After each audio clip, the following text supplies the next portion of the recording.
Perfect. So the time now is 1:02 p.m. Eastern Standard Time, and we're going to get started. So welcome, one and all, to our workshop today on navigating career transitions, strategies for success. So please note that this session will be offered in English. We did offer a French session that took place yesterday, and it was a great success. Um, so shout out to everybody who attended French session. If you're coming back to join us for the English session, welcome back. Um, Before I begin, I like to acknowledge that I am here on the traditional unceded territory of the Algonquin and Anishinaabe people. The Algonquin peoples have lived on this land since time immemorial, and I encourage all of you to acknowledge the land you're on as well. As we move through today's session, please share your questions by using the Q&A button in the language of your choice. You can vote for the question that you like by clicking on the thumbs up button. As with all Fin sessions, this session will be recorded, so you can go back and check on the recordings and insights at a later date if you wish. In addition to the recording, on our YouTube channel, we are also offering another way to learn via podcast. So be sure to check us out. I would also like to note that the PowerPoint presentations for each session is included in our wiki page so that you can feel free to follow along at your own rate and to improve your learning experience. All the resources shared during this session will be added to our wiki page under resources. So without further ado, let's dive in. My name is Annie Shi. I am currently an HR advisor with Department of National Defense. I co-chair for Ontario Staffing Council, and I'm also on the executive board for Future Leaders of Ontario. I will be your moderator for this session. Before we get started, we have a couple of quick polling questions, and it's not a test, it's not mandatory, but if you could tell us um, whether your position has been affected as a result of fiscal restraint. So perhaps you are currently a term with the Federal Public Service and your term is ending. Perhaps your position was affected by WFA, or perhaps you haven't really been affected at all, or haven't really doesn't really know about some of the impacts that are occurring right now.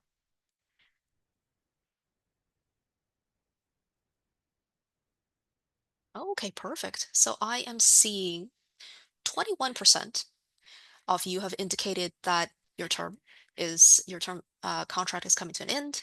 9% has indicated that your position is affected by workforce adjustment, WFA. 47% not affected, and 23% doesn't really know. And that is perfectly fine because that's what we're going to be sharing today in this in this workshop. All right. So thank you for that information, everyone. Without further ado, I like to pass it along to my colleague Khadijah, who's going to provide us with some opening remarks.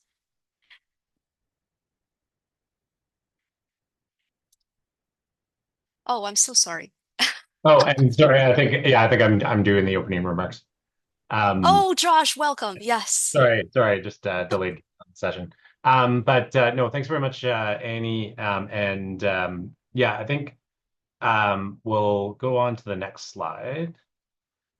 Okay, so that's me, Joshua Frame, so National Chair of the Federal Youth Network. I am based out of the traditional and unceded territory of the Algonquin Anishinaabe people, and proud to be presenting from this territory in the National Capital Region.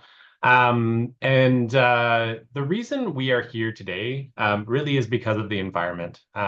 This is a unique, not necessarily an entirely unique time in terms of the government of Canada. But things tend to go in cycles. And right now we are in a time where there are less new jobs happening. There are less new job opportunities. And there's some level of contraction happening from programs that are wrapping up post-COVID, from a variety of things that are winding down, and just generally an era of fiscal restraint that is kind of setting in, not only across the government of Canada, but across the public sector, the private sector, and we're seeing that with technology companies. We're seeing that with other levels and other orders of government as well. Okay, if we can go to the next slide. So why now? So as you saw in terms of the questions, we're seeing reduced departmental staffing, and we're hearing this every day from learners that we deal with. I get messages probably every day or two from somebody saying, "Hey, my term is ending on March 31st, April 30th, May 31st, and I'm looking for my next opportunity." We're seeing a lot of reductions in terms of term and casual contracts. And some of this was foreseen. Some of this were issues that we were discussing a couple of years ago in terms of the percentage of the workforce that was made up of term and casual employees, and how it wasn't necessarily something that would be sustainable year to year, as it was, at historical highs. We're seeing reductions in student hiring, and some directives from departments saying they won't be hiring students at all. Some departments saying that they're reducing staffing in terms of students. We're seeing some workforce adjustment announcements in terms of organizational restructuring. And we're offering the session not to tell you about all of that, but to tell you about what you can do to help navigate this situation for yourself. So you can figure out, how does this impact your career development? And look at, how can I minimize that impact on my career development? How can you prioritize your learning and development to continue your career in the GC? Next slide, please. And so here are some of the situations that you could face in 2025. You could face the end of a term or a casual contract. You can face an organizational restructuring, potentially including a workforce adjustment announcement.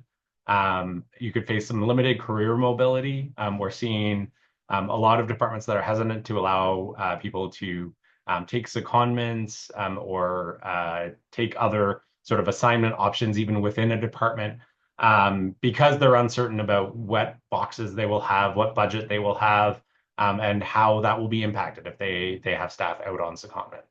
But the good news is that there's a lot you can do to take control of the situation to set yourself up for success. And we as a Federal Youth Network are really here to help you in that journey. So a lot that you can do.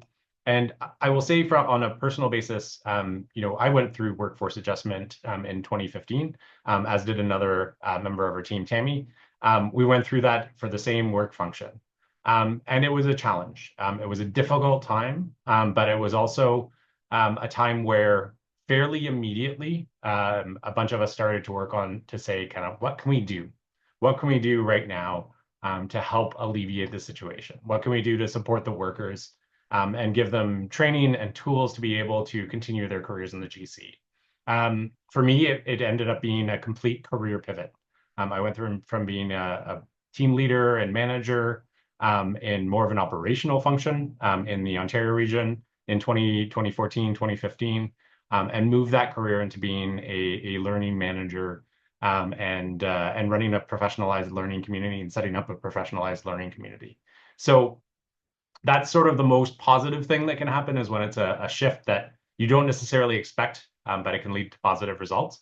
But I think there's a lot that you can do in terms of setting up your learning and development, and figuring out your plans over the next 4 to 6 months, to be able to take control of what you can take control of, and put yourself in a position to continue a successful career in the government of Canada. So with that, I will pass over to Haley, and I will pass back to Annie, who will then pass off to our next speakers, Haley and Justine. Thanks very much. Yeah, sure. I do want to apologize, everybody. There was a slide that I missed in the beginning. It was a learning objectives slide. We don't have to go back to it, but just very quickly to summarize, and I think Josh already touched upon some of the points, is for this workshop, um, we want to talk about how to effectively help you take care of your mental health and well-being, how to identify key resources available within the Federal Youth Network ecosystem, and how to best, what are some, tips and tricks to optimize your learning within the government of Canada, and how do you use resources that are available to you, such as GC Jobs, to navigate those. So I'm gonna, I would like to introduce our next speakers, Justine Reynolds, who is a senior advisor on Federal Youth Network. Um, she also co-leads the interdepartmental mentoring community of practice, as well as the Take Me With You initiative community of practice. And presenting alongside with her is Haley Ellis, who also is a member of Federal Youth Network. She currently works as a project manager, and also she also co-chairs her local Young Professionals Network. So take it away, ladies. Thanks, Annie. Very excited to be with you all today. Lots of important topics to cover. So excited to be here with you, working through it all together. Josh mentioned many of the reasons why we're here for you. We hope to be here for you as much as we can. And one of the things we need to consider when navigating change is addressing potential roadblocks. So just like anything in life, it doesn't have to be at work. Oftentimes we run into roadblocks and things don't go as perfect as we would like them to go. So I encourage you to take lessons you've learned in your personal life, things you've encountered that are difficult situations or difficult struggles you've had, and bring that with you into the workplace. And so you have a basis of understanding of how to deal with it. So acknowledging roadblocks is important, and expect that we may come across some of them. As you embark on your journey, important to recognize that roadblocks may arise.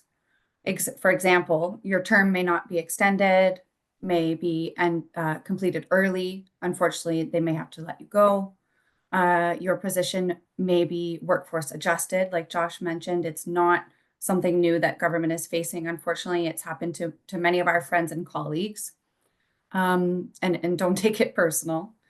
And there may be fewer hiring opportunities. So we're already seeing that in many departments. Unfortunately, student contracts are not as common as they've been, and so on and so forth. It is a hard time. Adapting to change, what do we need to know? So it's crucial to understand that there isn't just one path to success. Sometimes we may need to navigate and change directions, right? Doesn't always go on the path you envisioned, and that's okay sometimes. Sometimes it could lead to better opportunities. We need to remember to be adaptable to new circumstances and embrace the current reality. Here, flexibility and resilience will be key. We need flexibility and resilience when dealing with change. And it's important to consider alternative opportunities and be open to new roles and responsibilities. So be open to things that maybe you didn't expect. Try new volunteer opportunities. Try moving around laterally in different areas as opposed to always upwards, for example. So how can we find success when we're dealing with roadblocks? Success can be achieved in various ways, and it's important to remain positive and proactive, although that's often easier said than done. Some tips would be seek out mentorship and guidance from experienced colleagues, or perhaps colleagues who have gone through a similar situation in the past. Check in with them, how they dealt with the situation. Continuously work to develop your skills and knowledge. That's always going to be an edge up for you in difficult situations and when there's competition. Network and build relationships within the organization. You probably hear that a million times, network, network, network, but it's truly very important, especially when dealing with challenging times. Having close colleagues to talk to is going to be really, really helpful. Advocate for yourself as well. That's always something we need to do. Oftentimes we have very, very encouraging managers, which is great. But at the end of the day, it's up to you to advocate for yourself and push yourself forward. There's a few videos that we have from previous sessions. One of the ones that I wanted to highlight is the lateral moves for the win session on our YouTube page. I thought that was a good one in this situation to just allow us to reflect that we don't always have to go upwards to be moving forward, that we can also move laterally and have great learning opportunities that way and discover new opportunities. Every challenge presents an opportunity for growth. So we can try and remember that even when times are tough, remember that there may be a reason for the situation happening to you. And keep close with your friends and colleagues, and Finn and other networks are always here for you if you need support. Let's move on to acknowledging your feelings. So of course, with change, with difficult situations and things that we're struggling with, different feelings will come into play, and that's okay, and that's totally normal. We'll often feel a range of emotions from anxiety to sadness. Allow yourself to be okay with these emotions and without judgment. It's totally normal and expected. We're not mental health experts or anything here, but just trying to give some guidance to deal with difficult situations. We've all been there, and unfortunately, we probably will be a few more times in our career. So these feelings are a natural part of the process. It's okay to experience them and to understand what you're feeling. Take a step back if you need to sometimes. Just taking a pause can go a long way, a couple deep breaths, and try not to feel guilty about needing some time or needing a break. Seeking support is definitely very important. Reach out to friends, family members, or colleagues. Doesn't always have to be people at work if it's a work situation, or vice versa. If you have a good friend, feel free to reach out and talk to them, or someone who's been through it themselves. Talking about your concerns often helps go a long way. Even if you're not finding a solution, sometimes you don't need to reach out to a colleague to ask for a solution. Sometimes just venting or explaining what you're going through will be really helpful. Utilizing resources is key. There's a great EAP program, which hopefully many of you are already familiar with. They provide services that are free up to a certain amount for the year. So EAP can provide strategies to cope with stress, anxiety, and be a sounding board for situations you're dealing with. And they offer confidential counseling and support services to help you navigate some tough times. Just wanted to also touch on burnout, because that often comes hand in hand with navigating difficult situations or trying over and over again to land a job and it doesn't work out, or being in a busy job. We may feel that we're stretched thinner now, that there's less positions available. Maybe you're losing some members on your team and you're required to take on more responsibility. So burnout is a real thing that we may face. We're going to be talking more about these topics, which I'm excited for, because I think it's very important right now in our in-person learning days. So I won't go too deep into details now, because we will have further sessions on it when we discuss work-life balance for in-person learning days. Some strategies to recognize burnout would be change in behavior from colleagues. Maybe they're calling in sick a lot more than they used to, not really being present, having difficulty making decisions, things like that, where you notice that their personality is not the same and there's a change. So make sure to check in on your colleagues if you're noticing that they need support. Some quick tips for preventing burnout would be maintaining healthy work-life balance, making sure to take breaks, go out for walks if you can, and doing things to make yourself feel good before you get to work. Stress management techniques such as mindfulness, meditation, deep breathing exercises can go a long way. Sometimes it sounds silly, but it really works. And of course, always take regular breaks throughout the day so that you can be the best version of yourself. So looking forward to talking more about some of these topics at our in-person learning day sessions. But just to quickly recap, remember, seeking support is a sign of strength, not weaknesses. Embrace your emotions, reach out for help, and utilize available resources to maintain your well-being. And let's stick together and be there for each other through difficult situations. Wishing you all the best of luck, and I'm going to pass it over to my colleague Haley to continue on. Thank you, Justine. So next up, we're going to talk about focusing on the things that you can control. So a lot of what is going on right now as far as any kind of job actions, difficulty finding positions, those are things that we can't control. What we can focus on, though, are actions such as taking some time and updating your resume. For those of us that haven't done that in a while, now is that perfect time. Update it. Think of those skills that you've learned over the last couple of years that you can really highlight to make you stand out as a candidate.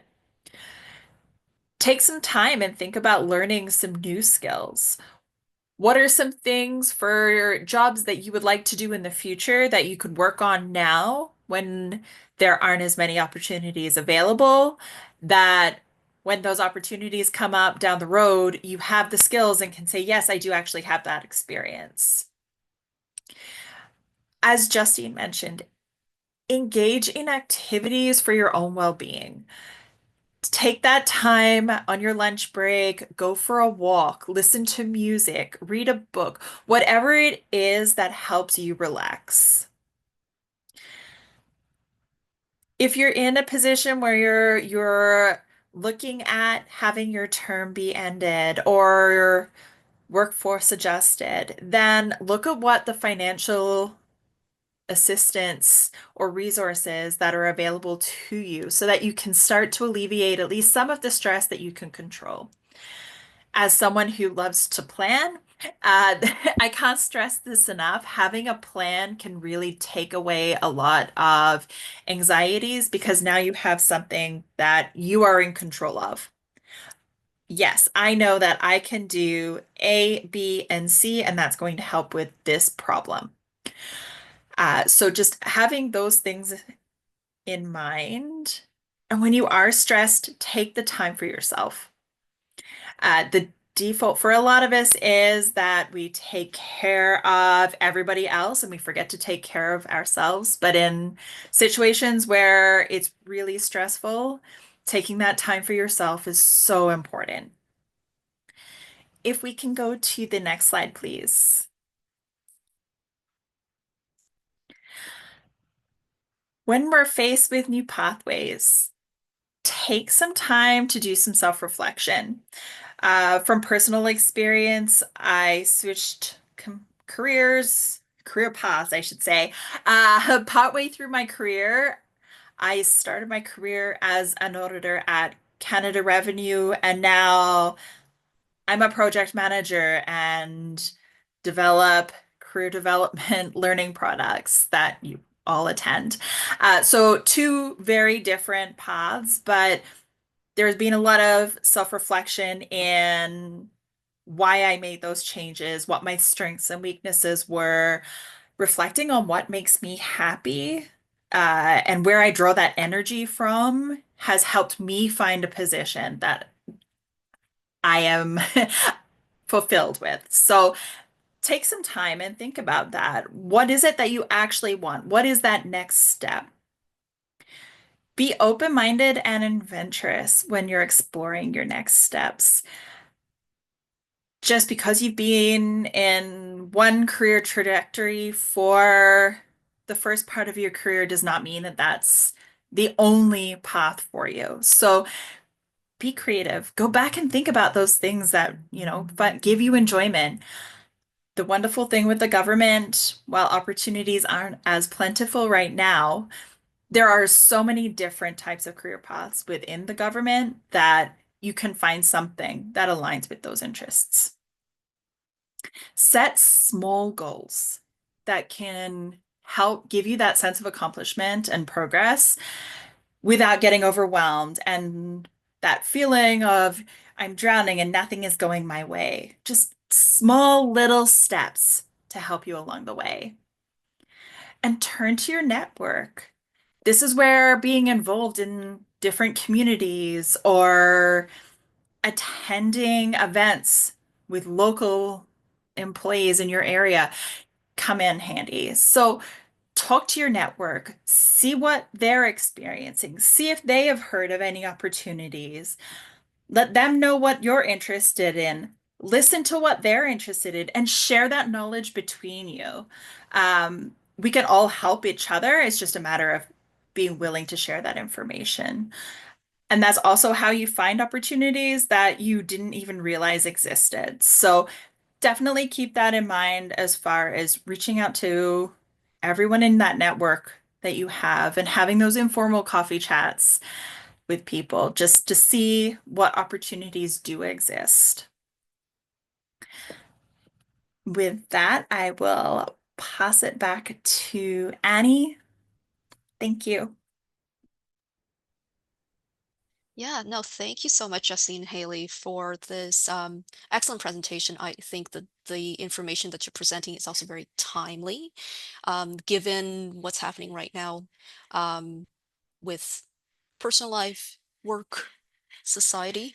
Um, I think oftentimes we forget to focus on our self-care and our mental health. Also, completely agree with you to, this is time to reach out to your networks and focus on what you can control, what are your strengths, what are your interests, and very important to plan ahead. So next, I like to present Josh, hand it back to Josh, or I should say, who will be presenting about the Federal Youth Network itself and how the Federal Youth Network can uh, support you guys. Take it away, Josh.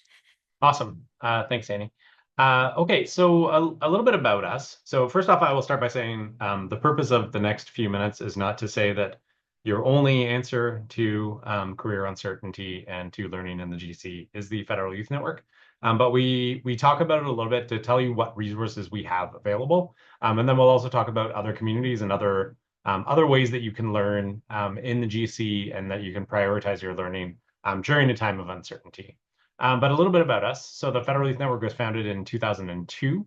And in 2009, it obtained its initial funding. We obtained a much larger funding arrangement and put a new business plan in place in 2021.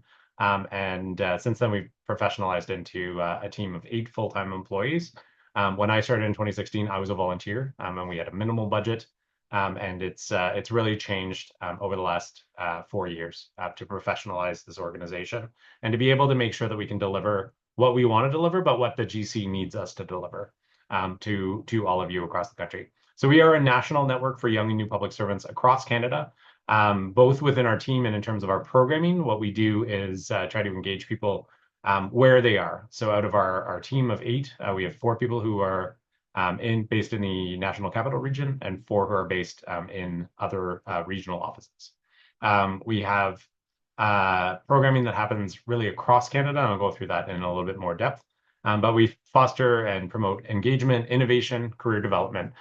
We try to use new technologies as much as we can. I think we were the first community ever to use Zoom events in the Government of Canada. We were also the first to really stand up virtual learning at the outset of the pandemic in 2020, putting up a virtual learning series to kind of help people navigate change and at times, where they were told like your job isn't needed right now. So don't, be an auditor at CRA for the next little while. Everything is kind of on pause, and it was a time that we gave people some learning options to be able to figure out sort of next steps and talk about some of the things that they needed to know right then and there. We plan in-person and virtual programming, as I mentioned. So the virtual learning series, this is really part of the virtual learning series.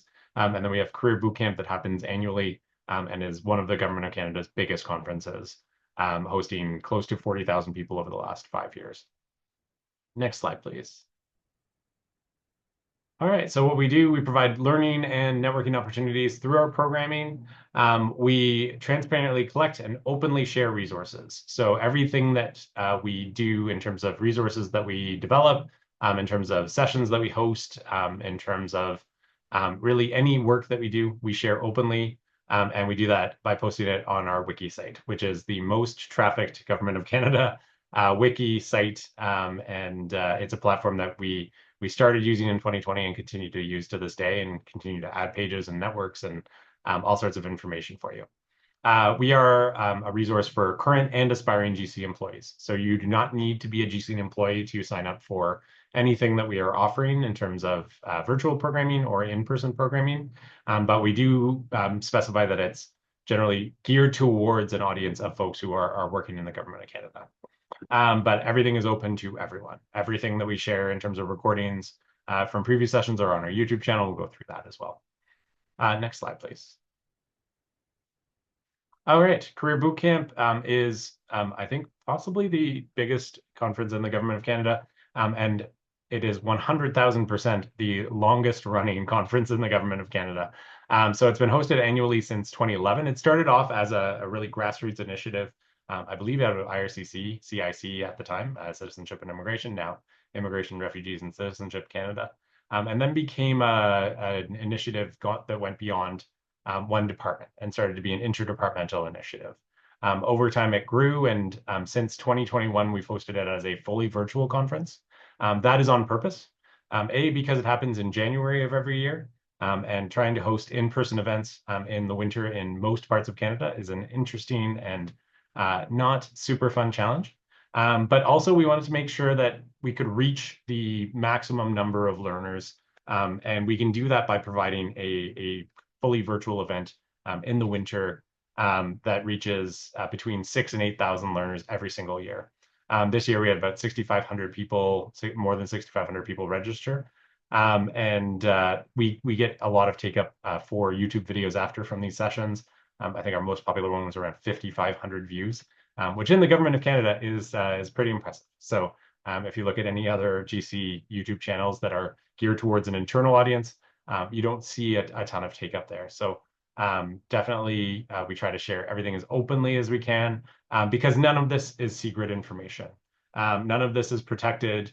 And we are here to serve you as a community and to adapt to your learning needs with just-in-time learning sessions and being as topical and as current and relevant as we can possibly be.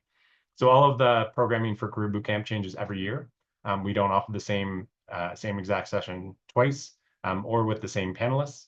And everything is done in both official languages. So you will see on our YouTube channel as well as our resource pages that everything is there in English and in French. We are, I believe, the only community and the only organization that does that programming simultaneously in English and French with French channels, English channels, and you choose what language you want to learn in for Career Bootcamp. Or for lots of other programs as well.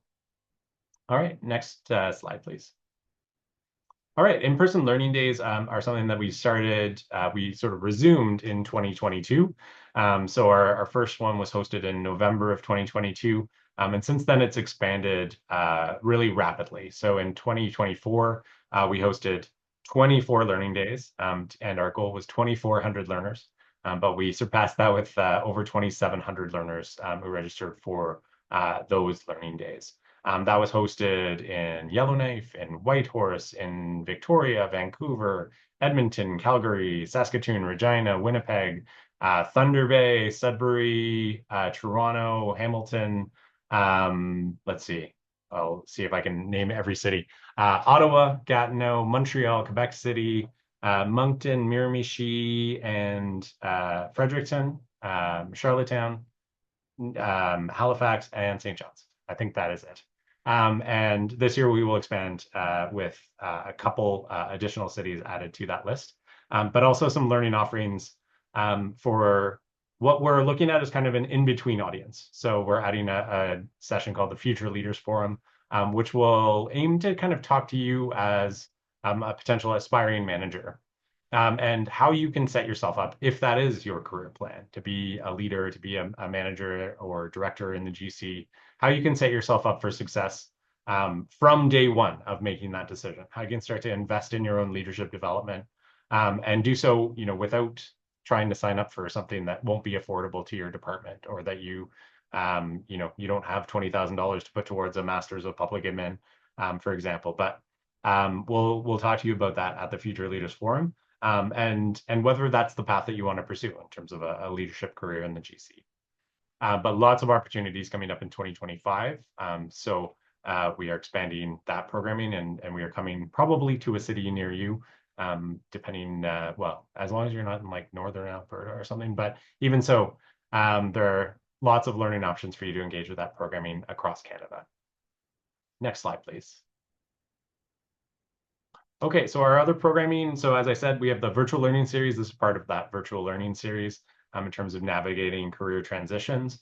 Throughout the summer, we offer something called the Departmental Showcase, which will be rebranded a little bit this year as a career showcase, looking at career paths within the Government of Canada. We've done that for the past 3 years as looking at a particular department and the career paths within that department. So talking to folks about how, you know, the Canadian Space Agency isn't just a bunch of astronauts. There are lots of other things that go into sending Canadians into space. Lots of corporate support, lots of HR, lots of finance, lots of project planning, all sorts of stuff that happens there. So we talk to folks about that at the Departmental Showcase. And then, as I said, we offer a variety of synchronous, so live, and asynchronous, or sort of after the fact learning throughout the year. So the virtual learning series, we started putting our sessions on in podcast format if you wanted to engage that way, and to be able to do that for folks who are in more remote positions. If you're working on a Coast Guard ship and you can download some podcasts to check them out later, but you can't log in to watch a YouTube video, you can do that way to engage in our programming. And we have a ton of YouTube videos. We'll get into that in a sec. The photo that you see on screen is from a session that we did in Iqaluit in 2023. And Iqaluit is part of Nunavut, up in the Northern Territories. And we try to deliver programming where public servants are. We know it's a time of fiscal restraint in terms of travel and all that sort of stuff. So it's cheaper for 2 organizers or 3 organizers to travel and deliver an event for 50 or 100 people than it is to have those 50 or 100 people come to Ottawa, which isn't a realistic thing. But we try to meet you where you are, no matter where you are in Canada. All right, next slide, please. All right, so I think, Annie, I will pass back to you, and then we will have the Fin ecosystem up next. Yeah, no, perfect. Thank you, Josh. Yes, I highly recommend that everyone, when you get time, please check out the wiki page, Finn's wiki page. There, it's just a wealth of information and resources, and definitely keep an eye on upcoming events, such as the in-person learning days. Perfect. So next, I'll hand it back to Justine to present about the Finn ecosystem. But before that, I do want to, there's another poll. I do want to launch another poll. And the question is, have you searched before the Finn wiki page?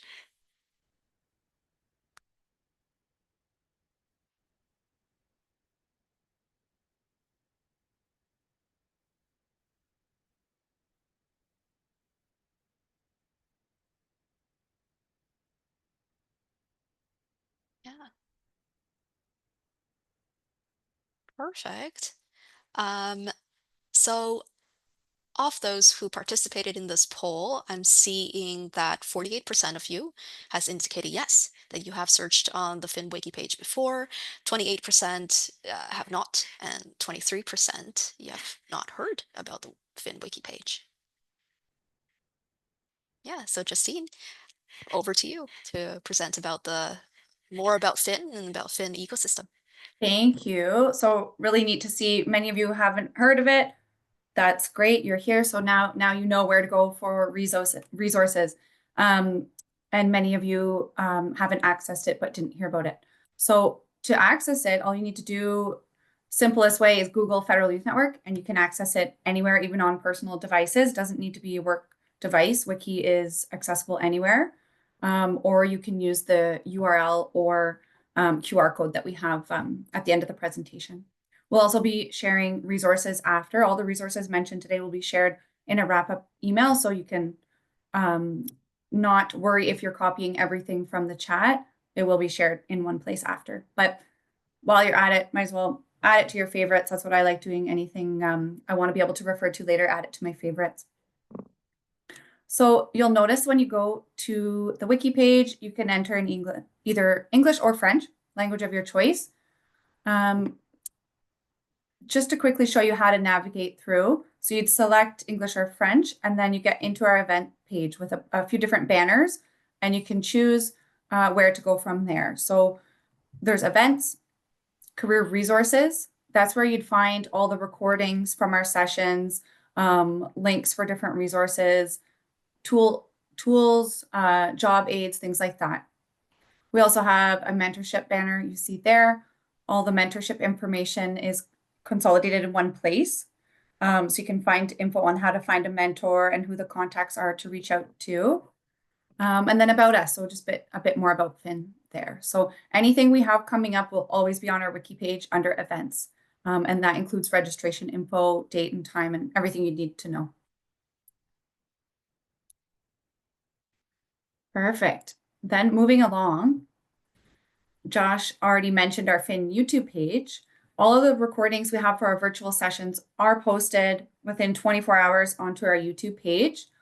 The only sessions that wouldn't be on there are in-person learning days, which we don't record. They're full day events and in person, so we don't record those. But everything else that we host, we do make available within 24 hours on our YouTube page. You'll notice when you check it out that it is organized by series. So for a virtual learning series, for example, or career showcase last summer it was called departmental showcase. You'll see it's all organized in one place. You can see each of the sessions in an organized format instead of searching for them. We also have everything available in English and in French because we always offer the two sessions simultaneously. What else? So you can check out our YouTube there.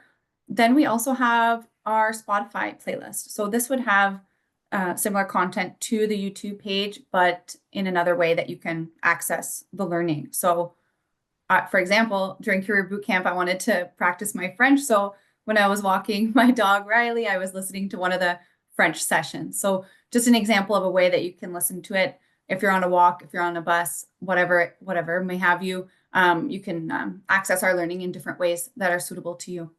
Oftentimes, many of us are busy during the day, can't always take time away, or maybe you don't have approval for that day to attend, unfortunately. So you can always access our learning at a later time through the YouTube page or podcast.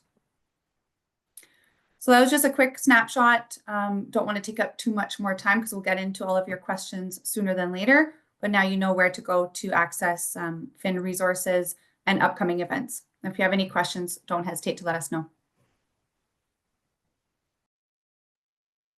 Perfect. Thank you very much, Justine.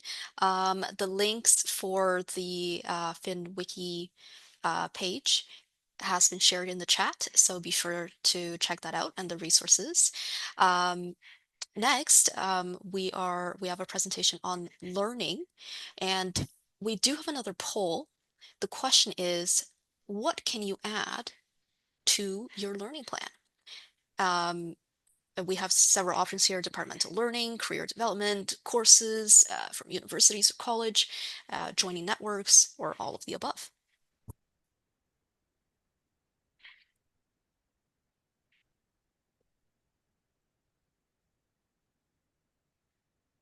And while all of you are answering the poll, just wanted to quickly introduce the presenter for this segment.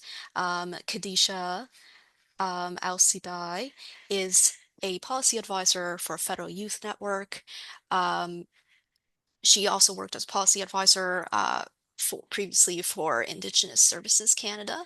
And outside of work, she is also chair for Future Leaders of Ontario. Okay, Thank you, so Annie. yeah, I see the poll has concluded.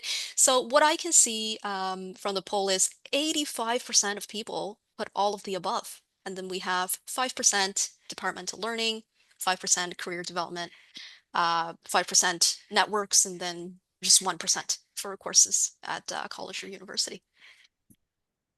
Perfect. So amazing. So yeah, so indeed, you can add departmental learning, career development, courses at a university or a college, and your participation in a network or community of practice to your learning plan. We will talk about that more right now.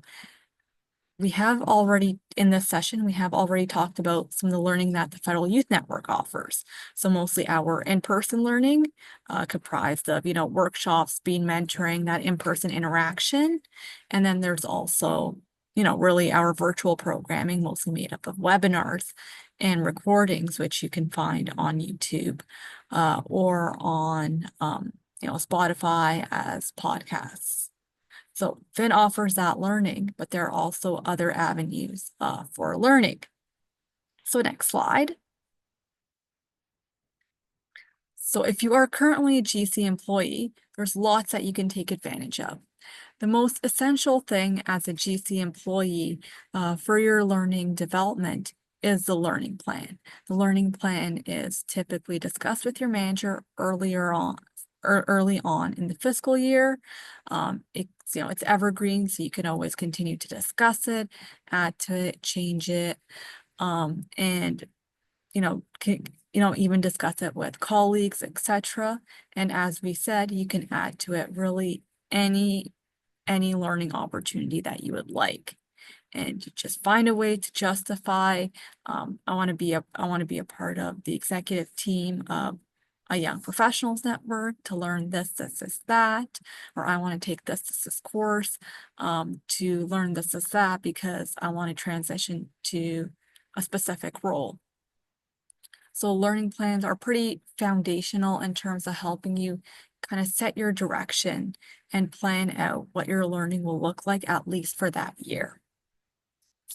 As a GC employee, you also have access to the courses, the learning paths, the resources available through the Canada School of Public Service, their GC Campus platform. So there's a plethora of courses, of learning opportunities on there, even a few in-person courses are right now being delivered. So check that out as well. And there's also, in addition to, as we said, university courses, departmental learning, etc., there's also informal learning opportunities that you can take advantage of.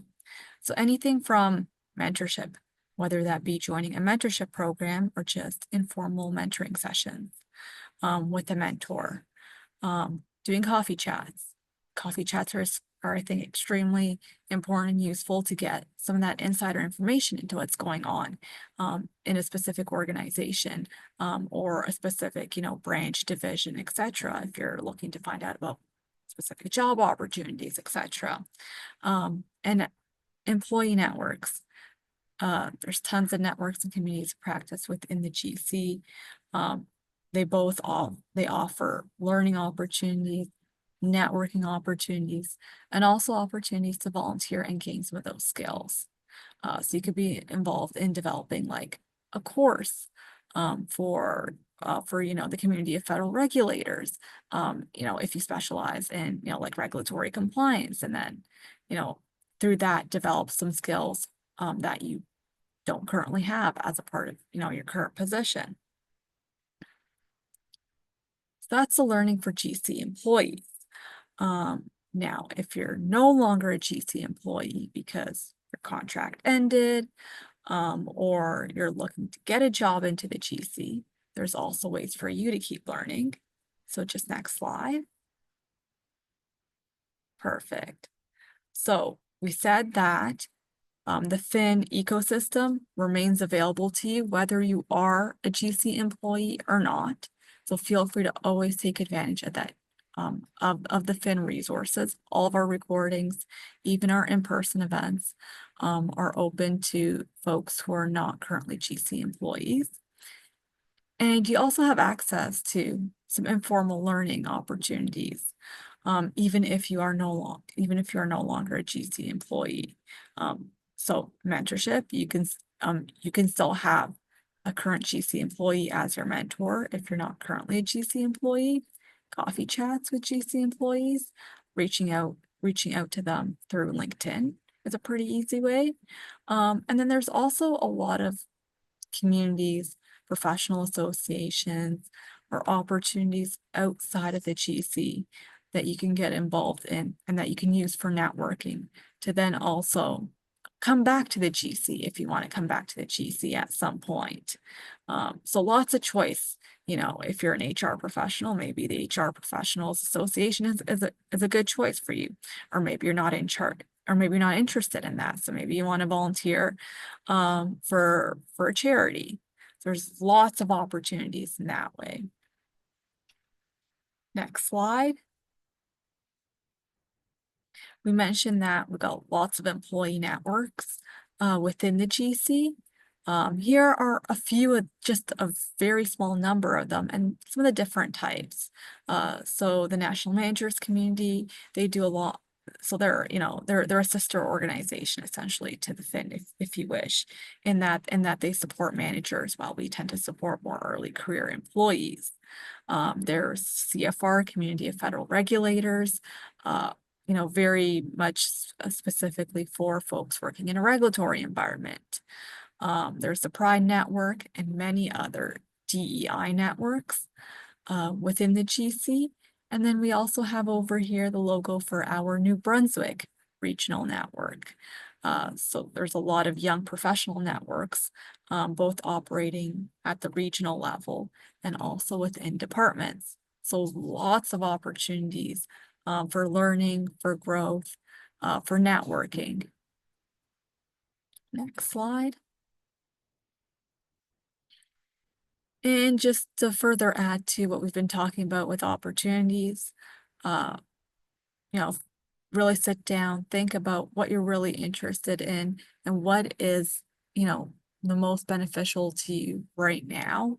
In terms of opportunities, we mentioned opportunities within the GC if you're currently a GC employee, opportunities outside of the GC, but then, you know, between professional associations, volunteering in the community, attending all kinds of networking events, really any event, anything that you attend or participate in really offers networking opportunities. You're left with so much of choice and quite a lot of decisions actually to make, which then ultimately affects, you know, who do you have in your network? Who can you rely on in these tough times? Do you have a strong relationship with them?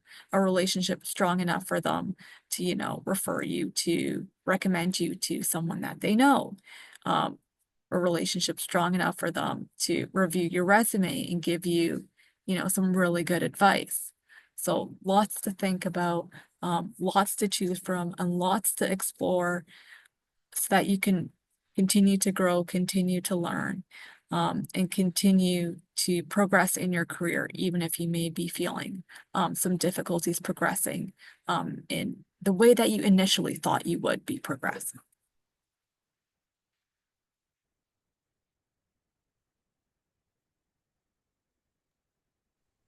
Thank you very much, Khadija. Yeah, please check out these other networks. I certainly wish that when I joined the Federal Public Service that I was aware of these networks. They're excellent resources, you know, to and to help you kind of expand your professional your career. Um, Perfect. So next, we're going to be presenting the topic of finding jobs. And I like to introduce your presenter, Priyanka Rune Sharma. Priyanka is a senior HR advisor at IRCC. She is also co-chair of GC Students, which is under the Federal Youth Network. So take it away, Priyanka. Thank you so much. I'm excited to be here to talk about this topic of, finding a job with the Federal Public Service. I'm acknowledging what's been said throughout this entire presentation, that it is a time of uncertainty for some of us, and applying to a job is already a bit of a daunting task. So hopefully with this process of talking to you about how you can get started with applying to a job, what certain steps you can take to kind of continue to move forward in your career with the federal public service helps ease some of that anxiety. But we will hopefully provide you with all the tips and tricks. We'll just move on to the next slide so we can get started right away. So like I mentioned, we've mentioned it a few times that it's a time of uncertainty, but one thing that I think can keep yourselves hopeful in a time where you're applying for opportunities, looking for other opportunities, is just noting that there are methods in which you can apply for jobs throughout the federal public service. And one of those opportunities is through GC Jobs. I'm sure some of you have heard of this platform, but if not, it is a platform where all job postings that are advertised are posted. It's important to keep in mind that throughout your career, you shouldn't be keeping all your eggs in one basket. So we're going to talk about different methodologies on getting your name out there, networking, and applying. So we're going to talk about this formal GC hiring process, which is the GC Jobs platform. It's a website where, again, it's all the advertised opportunities, whether it be internally advertised or externally advertised. So if you are someone who's worked with the federal public service before or has access to a work computer internal network, you will probably see a list of internal job postings as well as external job postings. It's important to keep on top of knowing what job opportunities are out there. Something of interest might come your way if you're looking for a new career opportunity or just another if your contract's coming to an end and looking for another opportunity that way.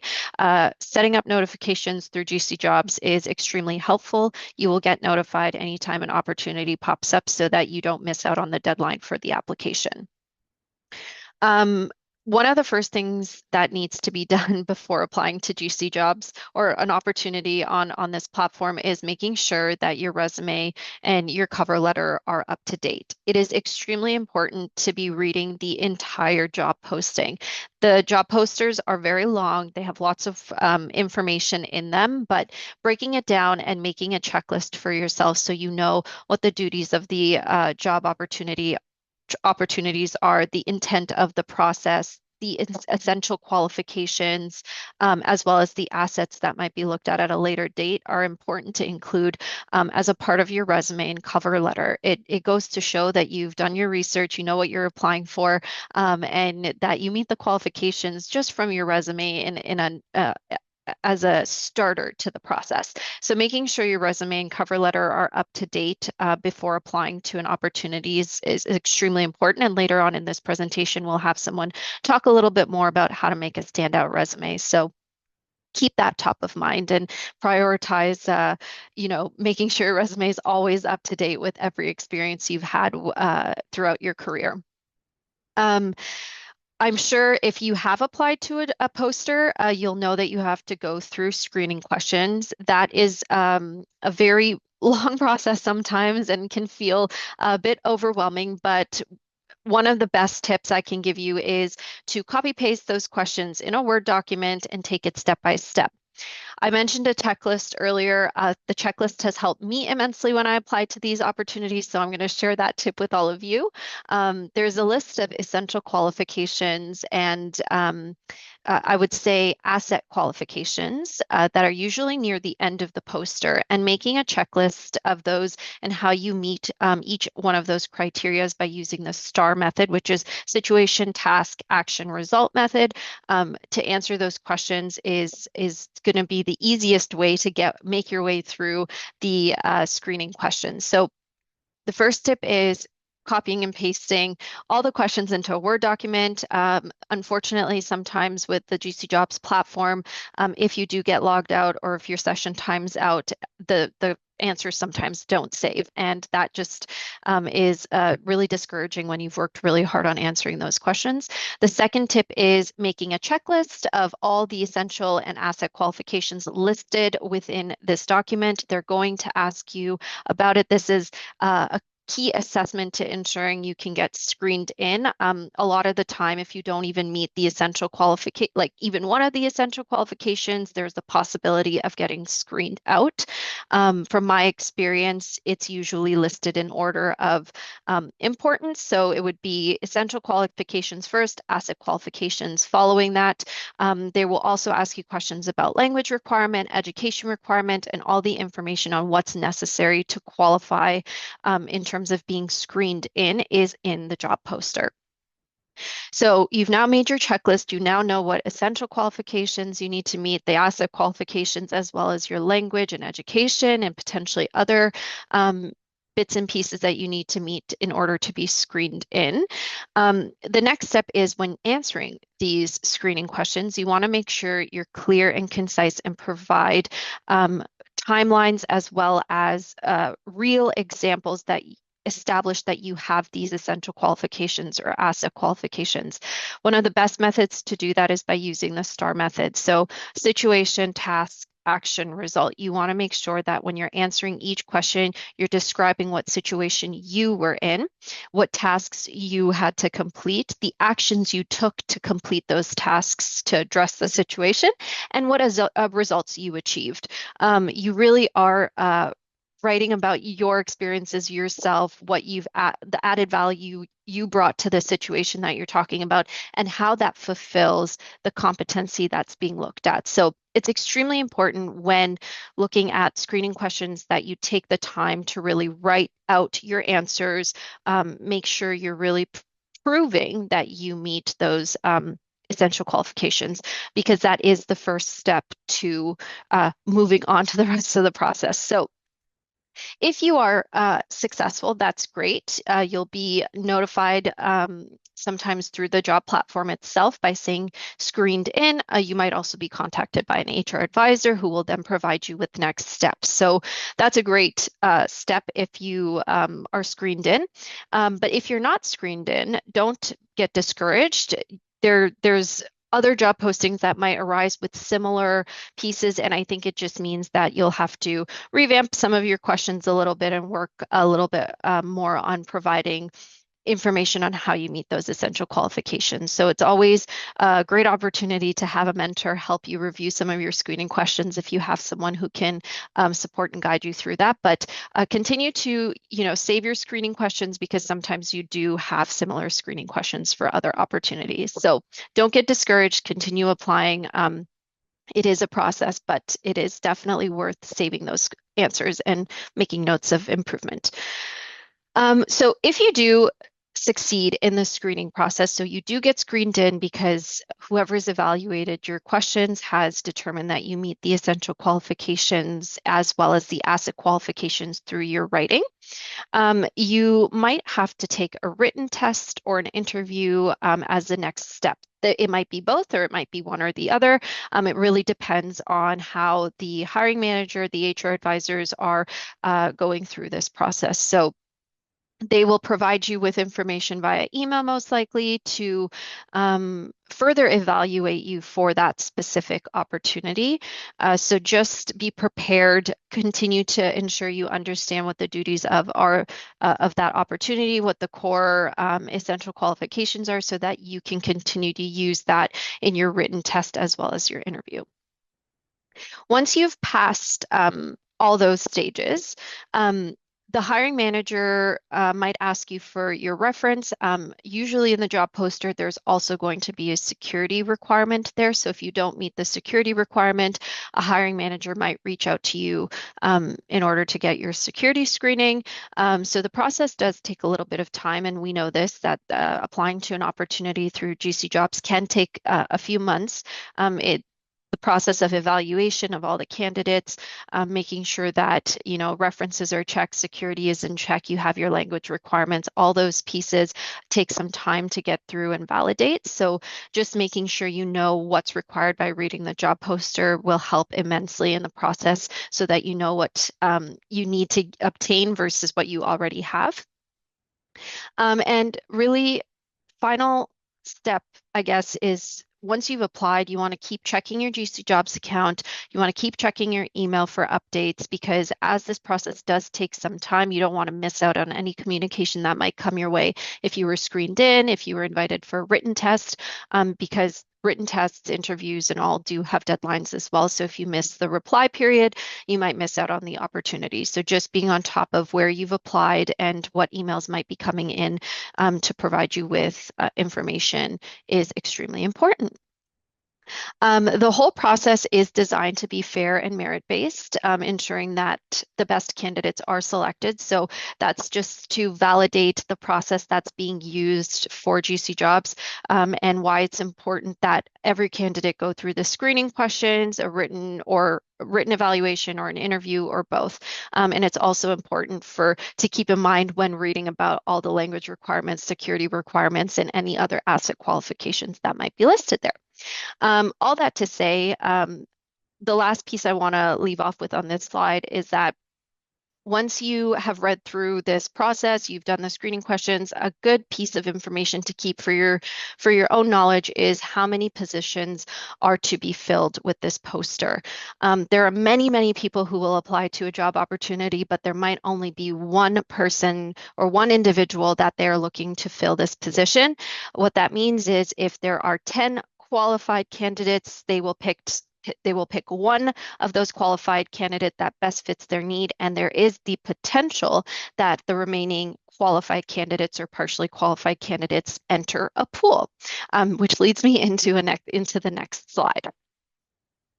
So what you need to know about a pool. So once you've passed all the stages of the selection process, you have the potential of getting your name added to a pool, or your name will be added to a pool. So sometimes in the intent of the process, it'll be very clearly stated there that if you are successful, but the position is filled, your name will be added to a pool. It's important to always keep the selection process number and the reference number of the process you've applied for, as well as the name of the HR advisor on the file, just in case you are, need to reach out about this process, because what a pool does is it helps identify you as someone who has been qualified or partially qualified for that group and level. There are core competencies for each group and level, and then there's always asset qualifications. Depending on the job, if you meet the core competencies, you can always be evaluated further by another hiring manager to see if you meet the asset qualifications if the job descriptions vary. But once you've been deemed qualified or partially qualified, what that helps with is if you know of a hiring manager who's hiring within that same group and level, you could potentially add in your resume that you have qualified for XYZ pool, and they might be able to bring you in based off of what the evaluation was when you qualified for the pool you applied for, the opportunity you applied for.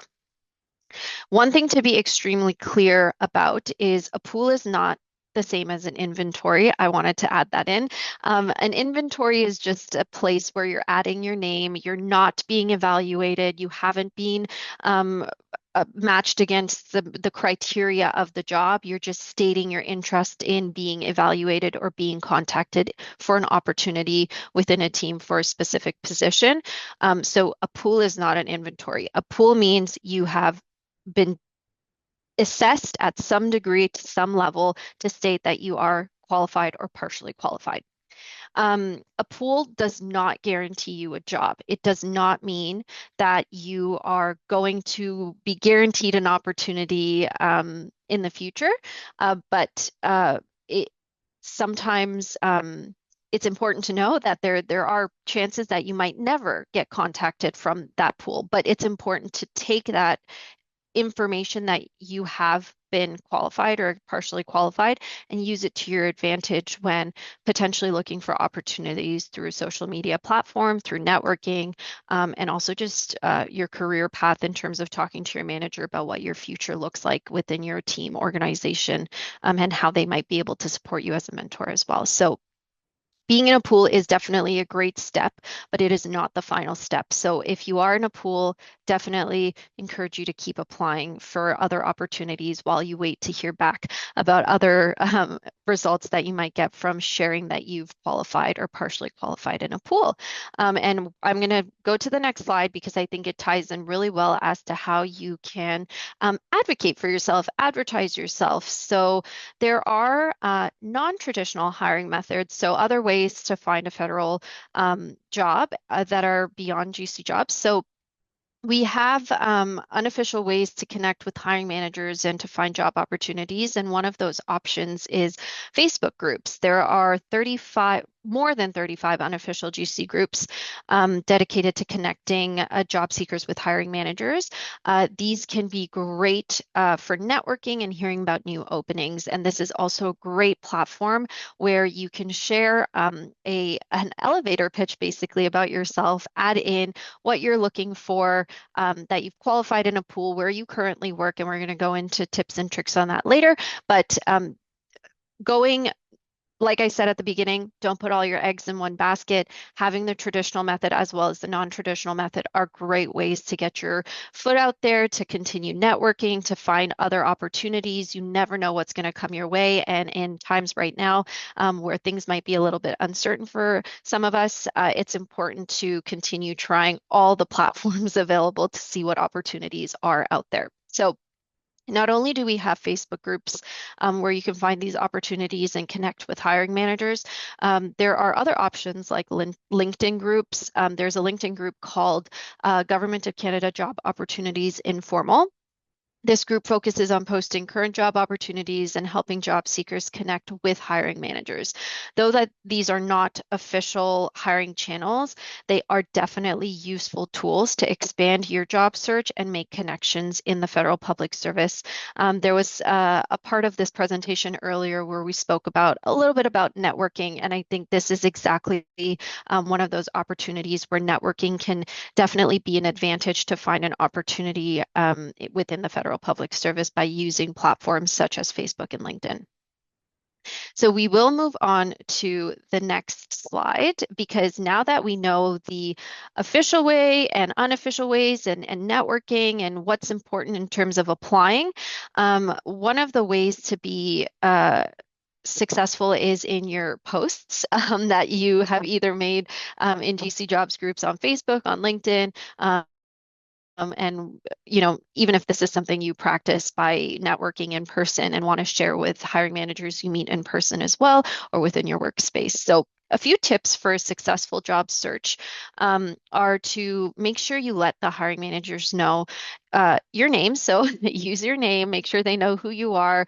It's a good idea to potentially look up to see where this hiring manager is from if you're connecting with them virtually.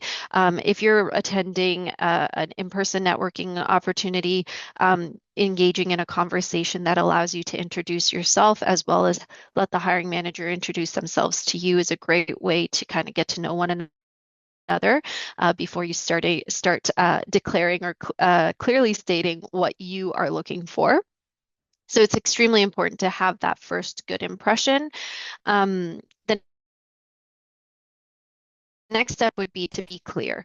So you won't know unless you tell them. So say exactly what you're looking for. Mention if you are in any hiring pools, include details about your SLE, so your language profile, what language levels you have.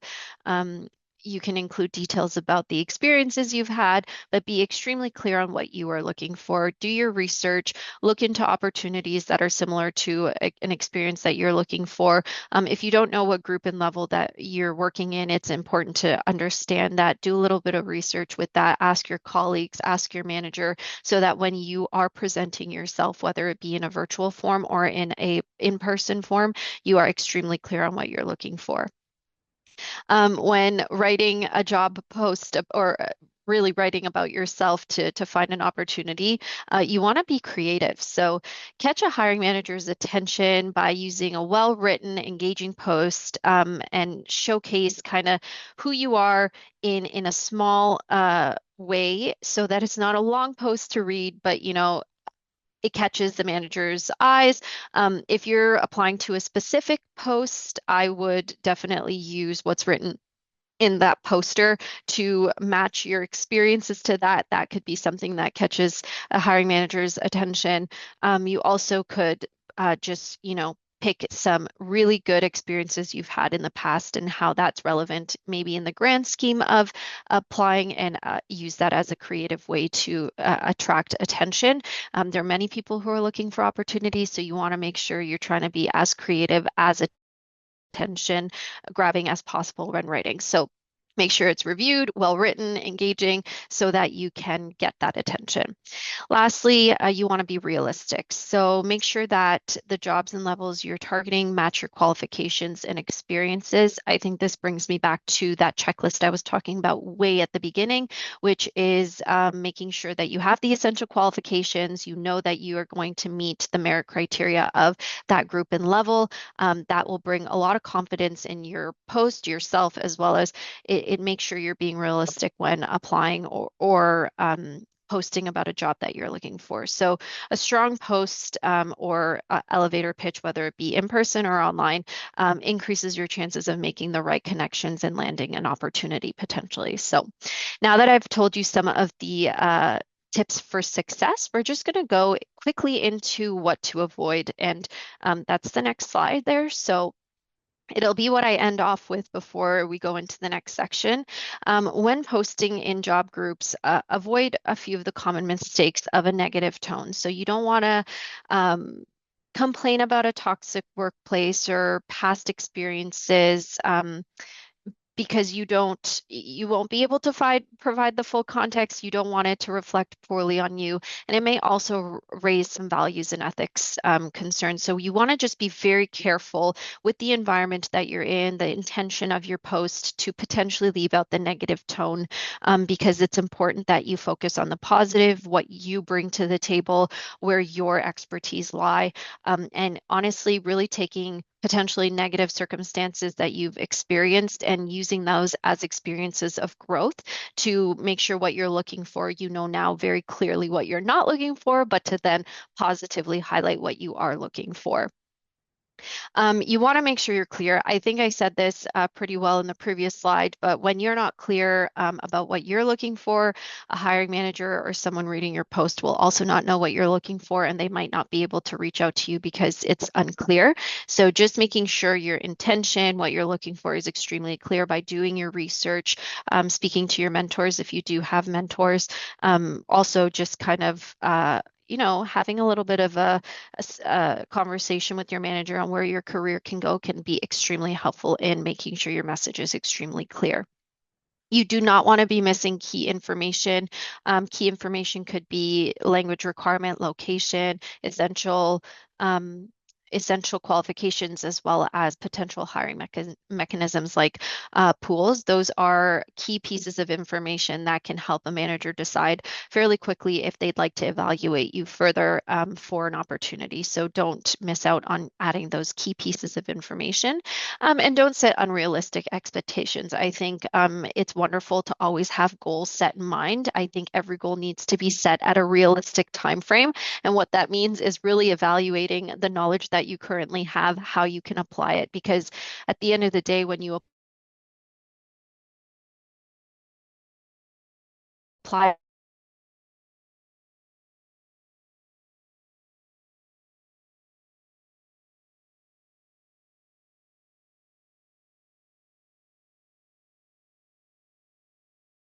asset qualifications that might be common across the board within your field. So just to leave you all off with that, we will head on to the next section. Thank you so much. Thank you very much, Priyanka, for those excellent tips.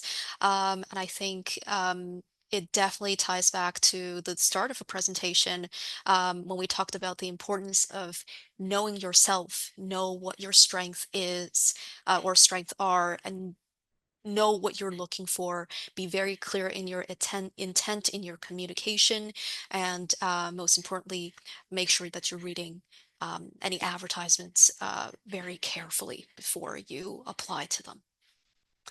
All right, so now we're entering the next and last topic of our workshop here, and that is how to ensure that your resume stands out. So we do have another poll for you, and the question is, have you used AI to work on your resume before?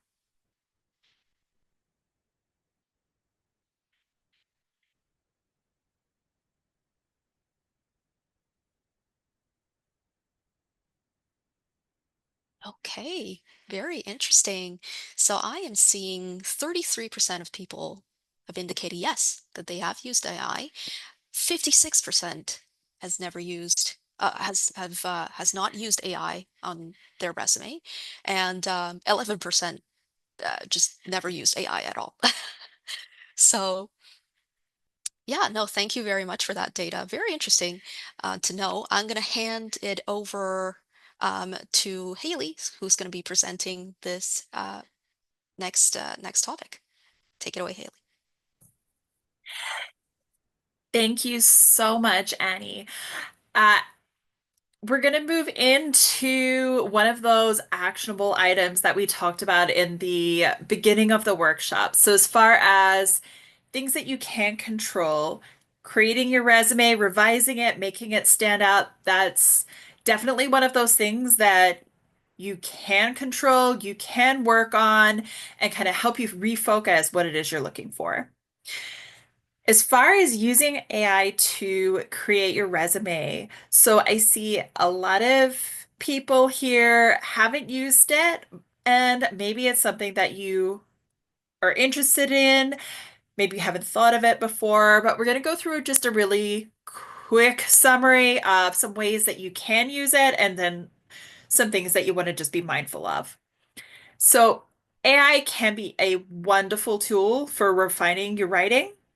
Some examples are using different prompts to revise your writing so that it's more formal. So if you put in what you wrote about your experience and you ask it to do that editing portion, can you make it sound more formal? Could you correct spelling errors? Those kinds of things.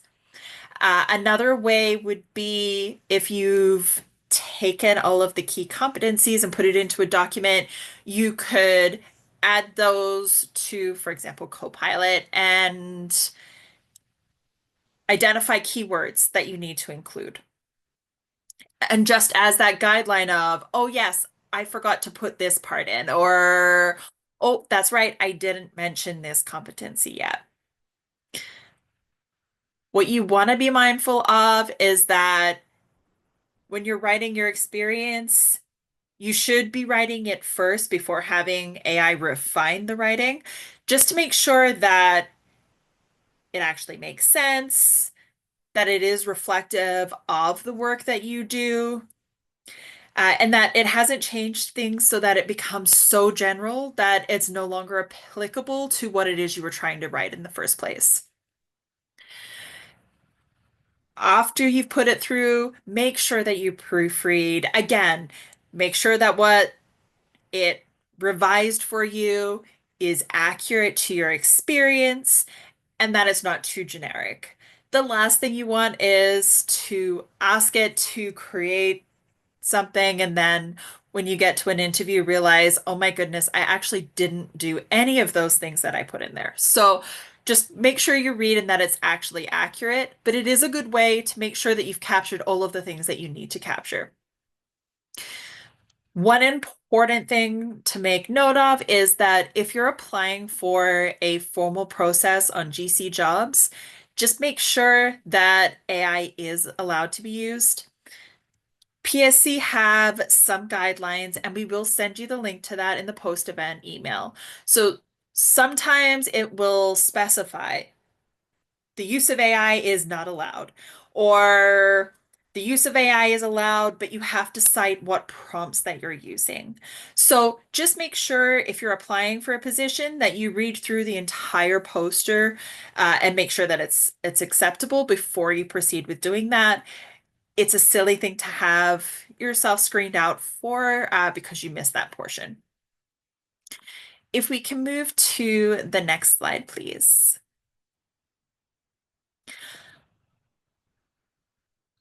On the screen, you'll see two different types of resumes. So we can't get away from the plain text format resume that we need for GC jobs. That's never going away. You'll need to have that. It's extensive. It has all of your work experience.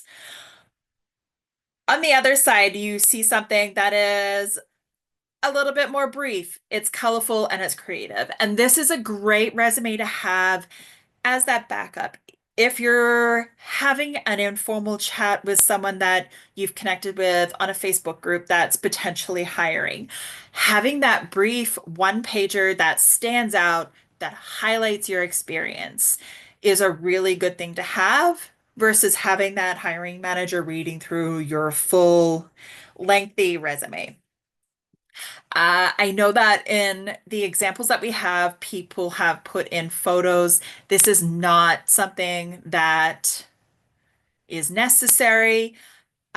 It really comes down to personal preference. I know a lot of people don't want to put their photos because they don't want to be judged based on appearance. So you do not in any way need to have your photo. It's more just some suggestions of different outlines that you could use to be creative and show your experience, show the things that you can do.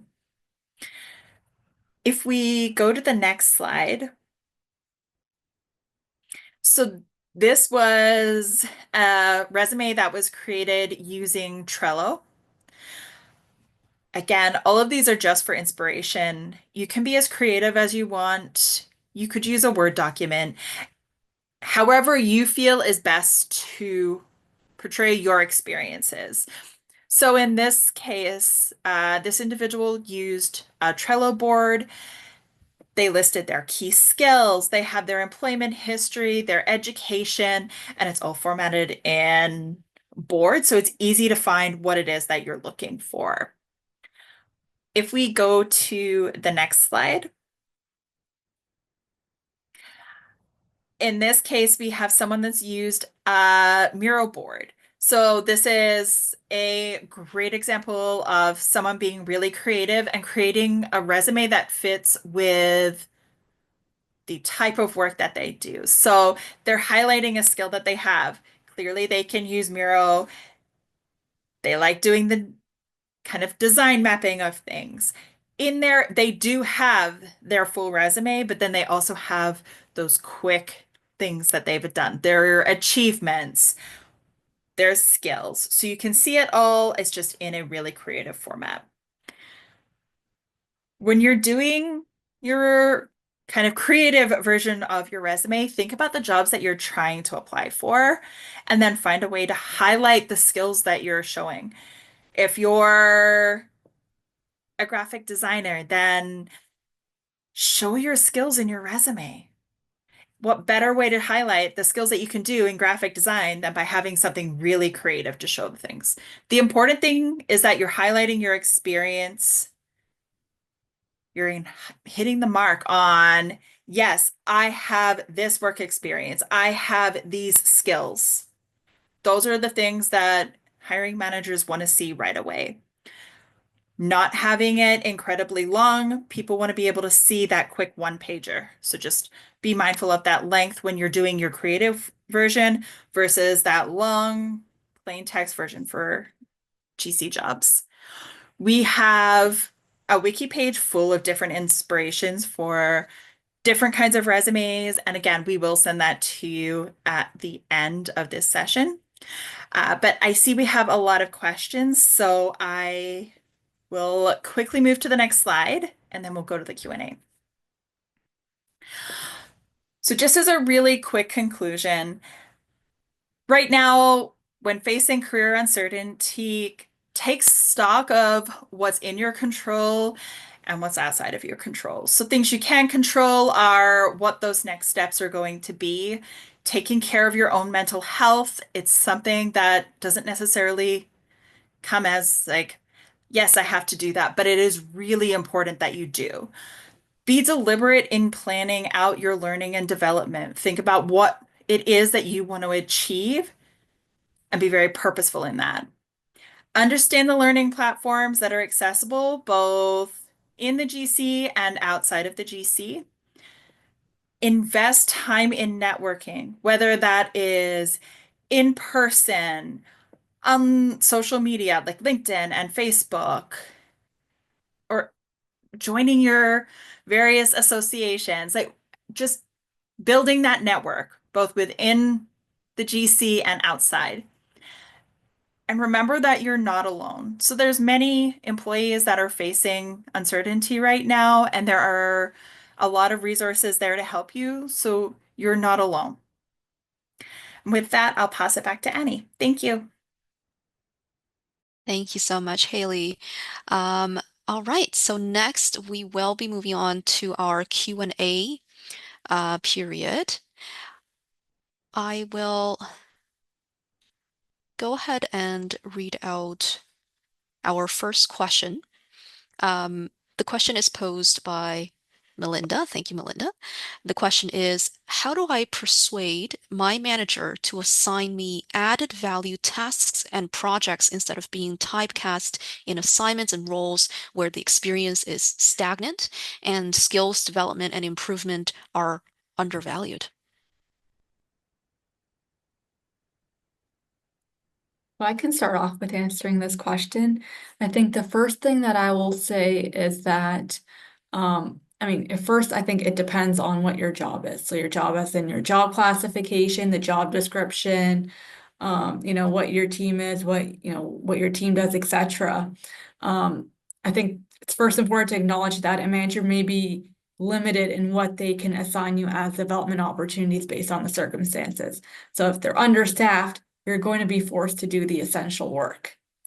If there aren't very many opportunities for growth for whatever reason, then they're also limited in what they can offer you. So what your solution might really be to find a different position, a position that aligns more with your interests, your goals, etc.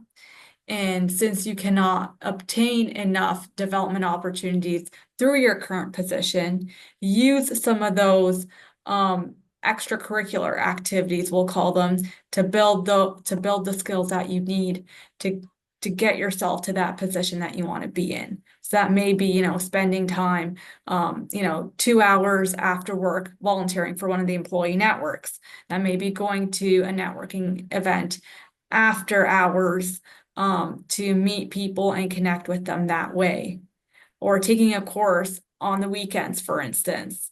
And then that's how you can make that transition if you're not able to get it in your current position. I actually want to add to that because I think that's a great perspective, Khadija. And I wanted to add to the perspective of maybe you feel like you're not being assigned enough work, or that maybe you feel like your skills are being misinterpreted. An important way to establish what you would like to obtain with your career goals is through performance management expectations. Having a conversation with your manager and setting those expectations on what your career goals are extremely important, because if the manager is unaware, they might not be able to give you the correct opportunity.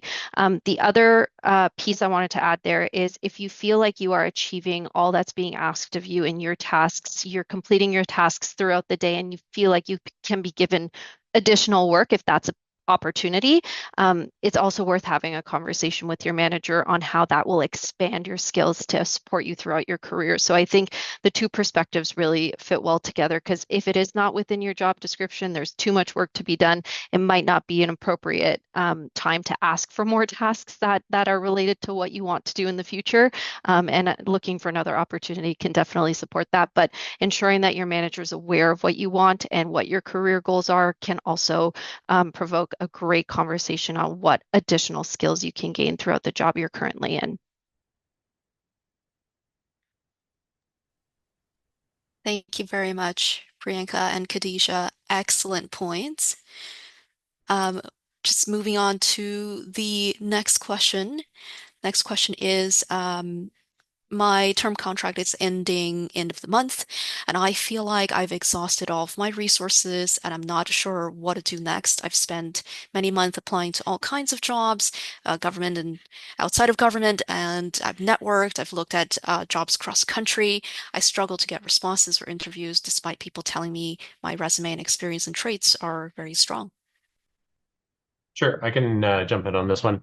I guess I would start off by understanding the context that we're in federally, understand the context that we're in sort of internationally, and there are very few businesses right now who are actively hiring for positions, whether we're talking public or private sector.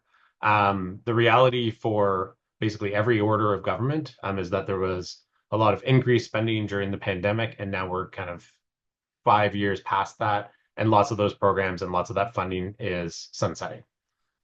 So I think in that context, understand it, but then be patient and don't be too hard on yourself.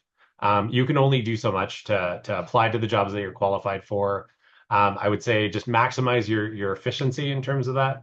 Don't apply to things that are like moonshot jobs of like I meet 20 or 30% of the qualifications of this job, but hey, maybe I'll get it. Because it's not a job seekers market right now. It's a hiring managers market in terms of there's a lot of talent available. And realistically, I probably have seen 200 posts from people where I said over the last month, where I said they would be a good fit for my team, but I have a budget for 8, so I can't hire them right now. But just understand that context. And I think it was similar when I joined the government. I went through 35 selection processes to get into one pool to get staffed to one permanent position.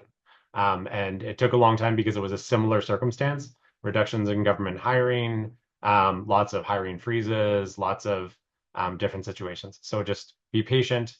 And these things are cyclical. It's not like government is not going to be hiring for the next 20 years. It's just that there's a slowdown, there are less positions, and then that changes over time.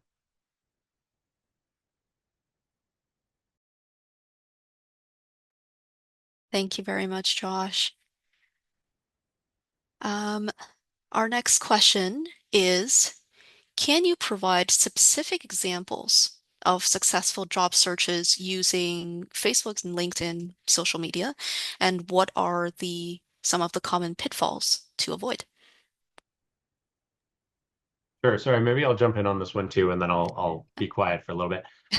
I've hired multiple people off of Facebook groups, including on our team behind the scenes. Gab is running the PowerPoint and doing the production of the section, and Gabrielle was hired off of a Facebook group. He posted that he was finishing his degree in graphic design, working at D&D, and looking for something to really leverage the creativity and harness what he thought he could bring into the public service.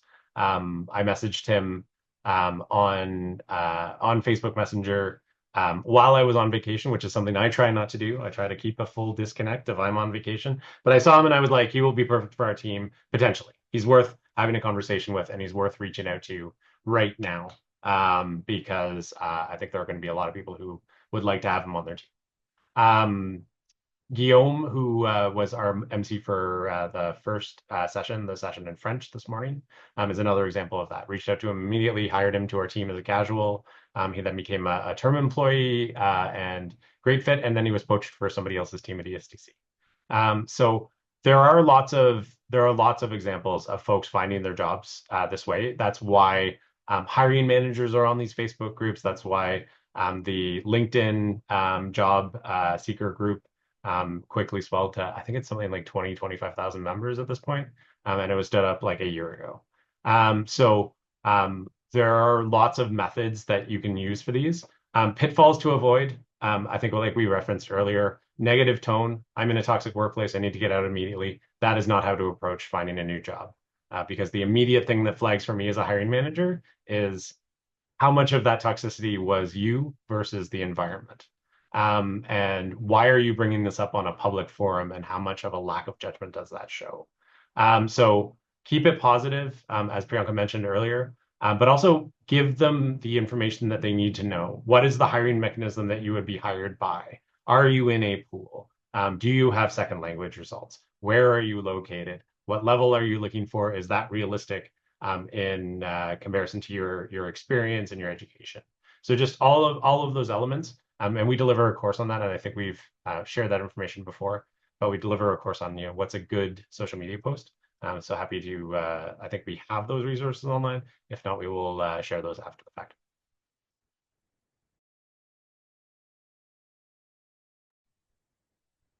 Thank you so much. Next question comes from Matthew. Thank you, Matthew. When reaching out to connect or look for mentorship from someone in in GC that's not in the same department or networking from outside, out of the blue, what strategies are there to stand out enough to get a reply?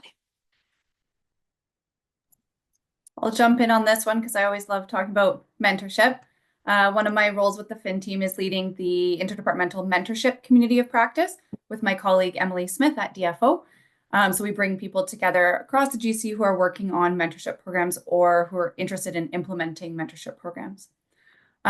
So love talking about mentorship all day. A good way to stand out when reaching out to someone would be trying to have some sort of connection or something to catch their eye. So like an example that we've talked about before is, hey, I saw your session on this date and I really liked what you talked about on this topic. And like just having some sort of personal connection, use your interpersonal skills, find a way to stand out a little bit more than others who would just send a quick hello or a smiley face or something like that. Like just have a well thought out and well crafted message that's meaningful.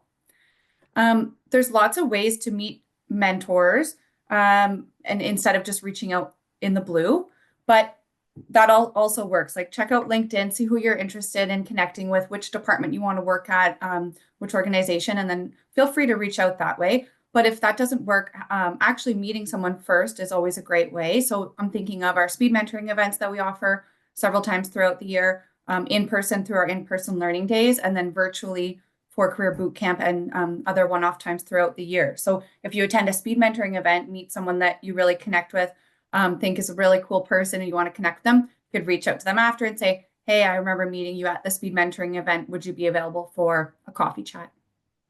And then the last thing I'll mention for now, I think, is the mentorship living library that we have on our mentorship page, on our wiki page. Will be shared with you after, but there's an existing listing of mentors who have indicated that they're interested in a mentorship relationship. It is updated regularly, but it's a static list. So it's like we don't track or make those relationships. It's up to you to reach out to those on the mentorship living library. So don't hesitate to check that out and see if anyone is of interest to connect with.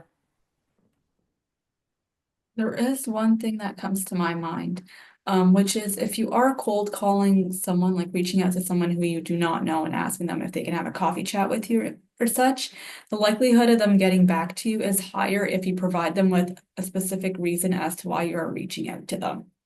So if somebody reaches out to me and they tell me I want to chat with you because, you used to work at, the Office of the Superintendent of Bankruptcy and I want to know more about this organization, I'm gonna be like, okay, I'm gonna talk to you. But if it's generic and such, I'm gonna be like, I don't have time for you. So just one thing that comes to my mind. Yeah, no, thank you, Khadija. That's very excellent points. And also, as Justine mentioned, definitely check out the wiki page. For instance, wiki page, so many resources on there on various topics. Perfect. So our next question is, what percentage of term positions in the government of Canada have been affected by reductions? It's very disappointing to see this, as the term position is one of the best ways to transition to indeterminate employment in the government of Canada. Yeah, maybe I can jump in. First off, to say we don't really have an answer to this of exactly. I don't think we could even tell you in one particular department how many term positions have been affected. But I will say more generally, Priyanka and I and a colleague of ours presented to the Deputy Ministers Weekly almost 2 years ago, about 21 months ago, and raised this as a concern because at the time it was around 14% of the entire GC was on a term contract. And historically, the high has been around 7 or 8%. So just doing some quick math, we're talking about kind of 18 to 25,000 more term positions than would usually be in the government of Canada. So I think, yes, it is disappointing. I think it is getting back to a more realistic size of how many term contracts we usually have historically. And it's sort of emblematic of that. Over the past 5 years, there have been a lot of programs that have needed to be stood up very quickly, or sort of immediate priorities that needed to be addressed. And now we're kind of going back to sort of the kind of right fit as far as the size of the government. And it does mean that there are less term positions than there were a year ago, and there are less positions a year ago than there were 2 years ago. But it doesn't mean that you can't have a career path in the government of Canada. It just means that there are more challenges to get there. But definitely, keep applying and keep, I think, using all of those tools, using all of those ways of getting into the GC, and knowing those mechanisms, knowing that, hey, I can be hired for a casual contract, I can be hired in different ways, can help you to sort of maximize those opportunities. Priyanka? Thanks, Josh. I think I agree with everything that you've said, and I think another piece that's extremely helpful is from the employee perspective, or from somebody who's a job seeker's perspective. You definitely look at the path of least resistance to get into an indeterminate position. And I know a term employment always is looked at as, okay, this is a great way to get started, and it is a great way to get started in that you can gain experiences and skills that are extremely helpful to your career in the future. One thing, and it goes back to what I've been saying about researching positions, what the opportunity brings to you, because the definition of a term employment is that it is temporary. And the reason a term position should exist is for temporary needs, or for coverage on someone's absence, or for project-based work. Like Josh has clearly stated, we have had many, many terms, many quick projects pop up, and we need to move really, really fast. But in terms of your own research, understanding that taking a term position can be a great path towards an indeterminate employment, it doesn't mean it can get there, because it is most likely a temporary need, and therefore when that need is no longer required, the position is no longer required. So just knowing that when applying for an opportunity and understanding what you're applying for can definitely help guide you to make the correct decisions on where you need to go, whether that be a casual contract following your current term or another term contract elsewhere. But just really get all the skills and experiences you can within a term contract, because there's no guarantee that they're going to need this position permanently 3 years down the line. So I think it's helpful to do that research. Thank you very, very much, Priyanka and Josh. Very, very excellent points. I think I just want to add that, especially during these times, it's also very important to give yourself grace, and to focus on your own mental health as well, and to be patient with yourself. Don't feel discouraged. Keep trying. Yeah. So our next question is, how can I effectively develop a learning plan that aligns with my career goals and future job opportunities? I can answer this one. So I think the starting point is self-awareness. You want to know, what are your strengths? What are your weaknesses? What are your skills? Once you know at least that very essential information about yourself and your current situation, you can then identify what are your goals, and then also what are the next step or steps to get you to eventually those big goals. So once you start off like that, with knowing what your current situation, the immediate next steps, and then the big goal, you can then identify what you need in that mix to fill in the gaps to get yourself to the next step.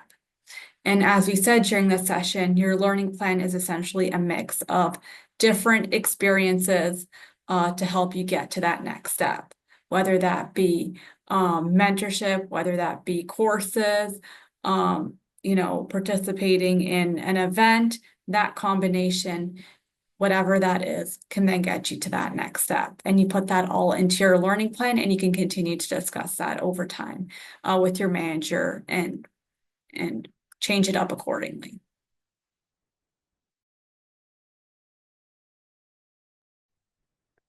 Thank you, Khadijah. Absolutely agree with that. And I think just to kind of recap what Priyanka and Josh were saying before, um, clear communication is also very important. And I think oftentimes when you're working in a role, we often think that we're restricted to this role. I'm a project advisor. I will always be a project advisor, but that may not be true. There's a lot of transferable skills and so I think that may be another thing that you can take into account when having that conversation with your manager. Know your strength. What are some transferable skills that you can have?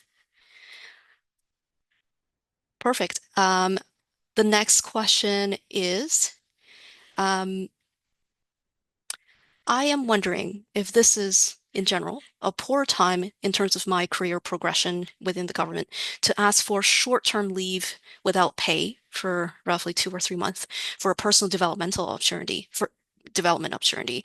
I am indeterminate, but I'm concerned about raising it with my manager and how that might affect how they perceive me or my position during these uncertain times.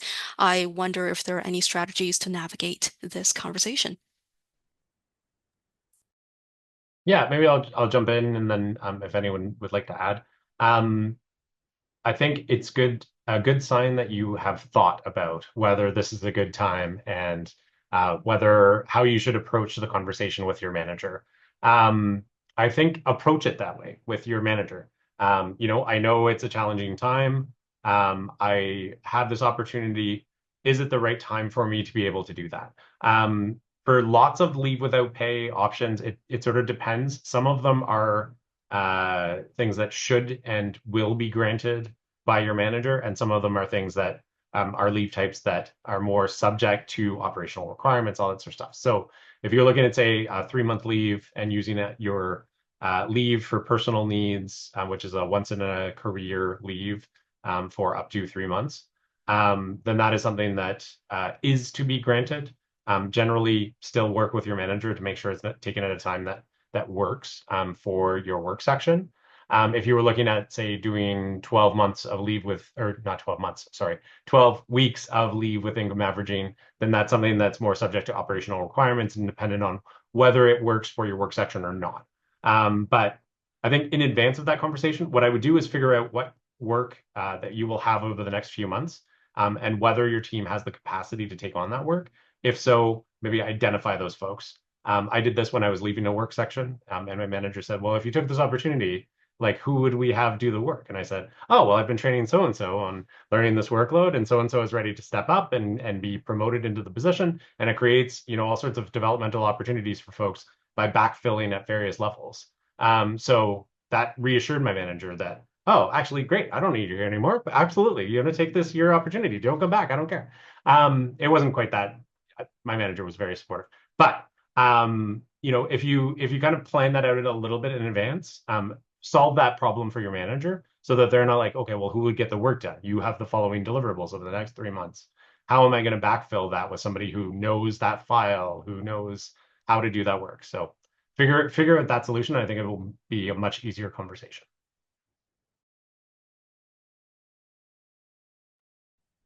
Thank you, Josh. I think you raise a very good point there that oftentimes we go to our managers, with questions and with proposals, but we don't often provide solutions for them. And sometimes if we do provide solutions for them, it makes it a lot easier for the manager to either approve or that they'll know how to support us in our endeavors. So thank you, Josh, for that excellent point. Next question is, how can I stay motivated and maintain a positive mindset while navigating career transitions during periods of organizational change and staffing reductions? I can jump in first on this one. We touched on some of these elements at the beginning of the presentation. Very hard to do this in certain situations. Sometimes it's easier said than done. So that's the caveat that we can talk about best practices all day. And then sometimes we have to realize that it's easier said than done, but strive for the best. So a couple things would be maintaining resilience. So doing things that make you feel better to bring your best self forward. So taking care of yourself and controlling the things that you can control. So for you, if that's going for a walk, doing a workout, going for a run, whatever it is that makes you feel good, doing your yoga, whatever it is, making a nice healthy meal for yourself, things like that to make you show up as the best version of yourself so that you can deal with these challenges will go a really, really long way. And having a strong support network is key when dealing with difficult times. You want to have friends, colleagues that you can vent with, talk to, get advice from, and can help guide you along the way. Maybe it's someone, your manager, or someone a bit more senior than you, or someone who's been around longer that's dealt with some of these situations you're facing. And you can go to them for advice and get reassurance that, this happened to them, but then things turned out on the up and up afterwards. It happened and things did improve. Those are a couple of quick thoughts. If anyone else wants to add, please feel free. Sure, I'll jump in quickly.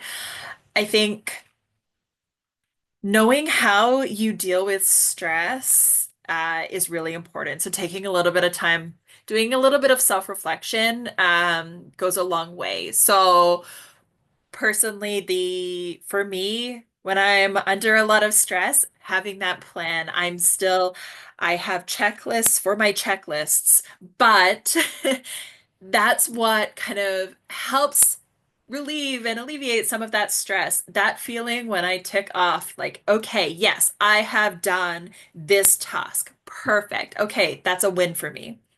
And that helps maintain a little bit of that positivity, even when it's a time where it's incredibly stressful. So just knowing a little bit about how you handle stress, and what can make you feel better goes a long way. Maybe that is planning for worst case scenarios. So if you don't know what's going on, think of the worst case if that's where if that's where you're going, and what steps do you need to do if it's the worst case? Because a lot of the time, worst case, we always go kind of that way, and that takes us down that negative path. So trying to come up with ways so we have a plan. If the worst case happens, cool, we have that plan. We know what we're doing. Okay, thanks.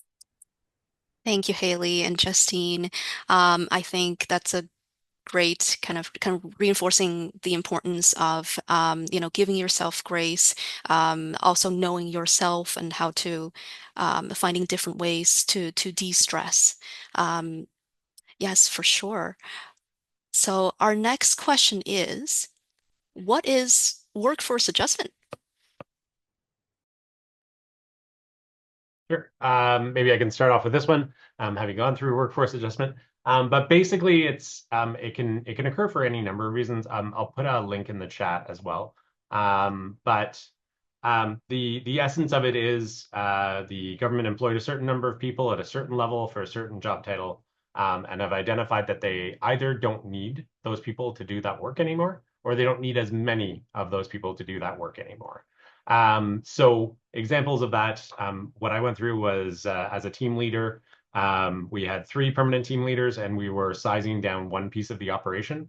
So we were basically sizing down to 2 team leaders. So we then were all impacted by that, because it didn't mean that they decided, okay, here are the 2 people who are going to get a job, and then the third one of you is out of luck.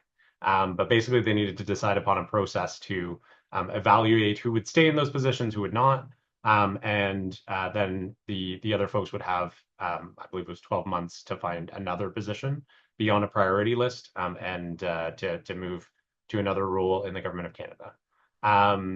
The way that resolved itself was one of my colleagues decided to move to Ottawa for a headquarters position at the time, and so they had taken another option. They had taken themselves out, and so we basically had 2 people left for 2 positions.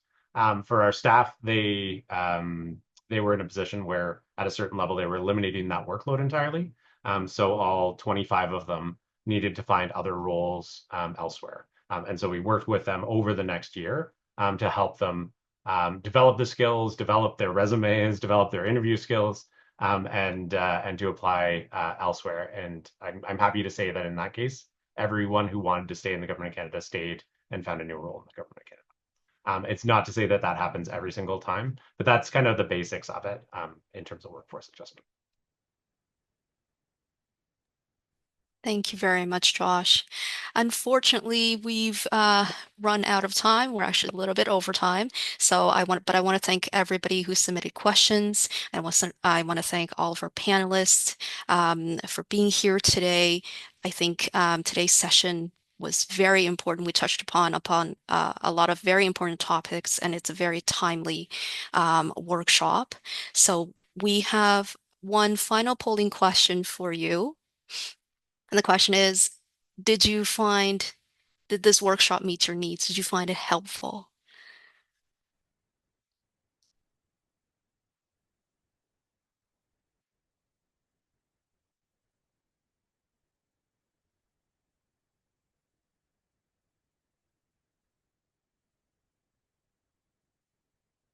Perfect. I'm seeing 89% of people who voted did find this helpful. So that's very great to hear.